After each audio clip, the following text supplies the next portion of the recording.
నమస్కారం. Palnadu TV news కు స్వాగతం. నిజం గెలుస్తుంది, ప్రజల గొంతుక ఎప్పుడూ మాదే. నమస్తే, welcome to Palnadu TV news.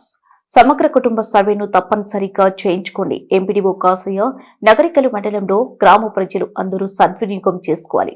సమగ్ర కుటుంబ సర్వేను మండల ప్రజలు తప్పనిసరిగా చేయించుకోవాలని ఎంపీడీఓ కాసయ్య అన్నారు.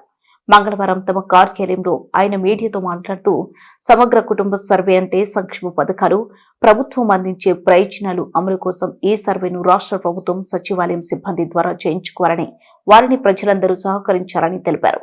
ఈ అవకాశాన్ని మండల ప్రజలు వినియోగించుకోవాలని ఆయన కోరారు. ఈ కార్యక్రమంలో డిప్యూటీ ఎంపీడీఓ శశికళ పాల్గొన్నారు. ఎంపీడీఓ నకరికల్లు, నా పేరు కాశీయండే. మండలంలో ఉన్నటువంటి ప్రజలందరికీ, నాయకులందరికీ కూడా నమస్కారం. మనకి ఇప్పుడు గవర్నమెంట్ వారు ప్రతిష్టాత్మకంగా ఒక సర్వే తీసుకోవడం జరిగింది. దాని పేరే యూనిఫైడ్ ఫ్యామిలీ సర్వే, సమగ్ర కుటుంబ సర్వే అంటాం.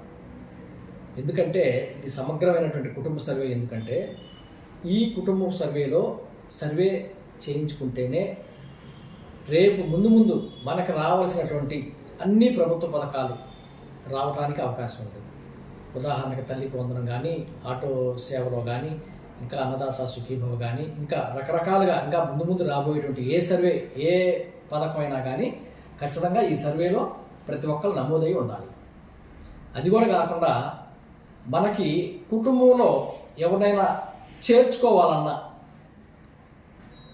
లేదు మీ కుటుంబంలో ఎవరైనా కానీ పెళ్ళయి పిల్లాడు ఉన్నట్లయితే అతను పక్కకి వెళ్ళిపోయి మళ్ళీ ఆయన ఒక కుటుంబం ఏర్పాటు చేసుకోవాలన్నా, అంటే వాళ్ళ మిస్సెస్ని కలుపుకోవటం, వాళ్ళ పిల్లల్ని కలుపుకోవటం, ఖచ్చితంగా ఈ సర్వే మనకి సహకరిస్తుంది. ఈ సర్వే మన దగ్గర ఉన్నటువంటి మొత్తం 21,585 మంది మనకి ఉండటం జరిగింది.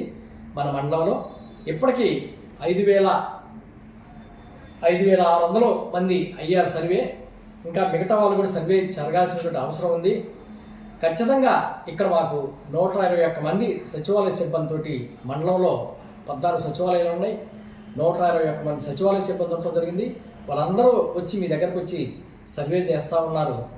కనుక మీ దగ్గరకు వచ్చినప్పుడు మీరు ఎటువంటి అపోహలు పడకుండా వారికి మీరు సహకరించి ఈ సర్వే చేయించుకొని ముందు ప్రభుత్వం వారు ఇచ్చేటువంటి పథకాలకి మీరు అర్హులు అవ్వాలని చెప్పి కోరుకుంటా ఉన్నాను. మరిన్ని తాజా వార్త విశేషాల కొరకు పల్నాడు టీవీ న్యూస్ ఛానల్ ని చూస్తుండండి.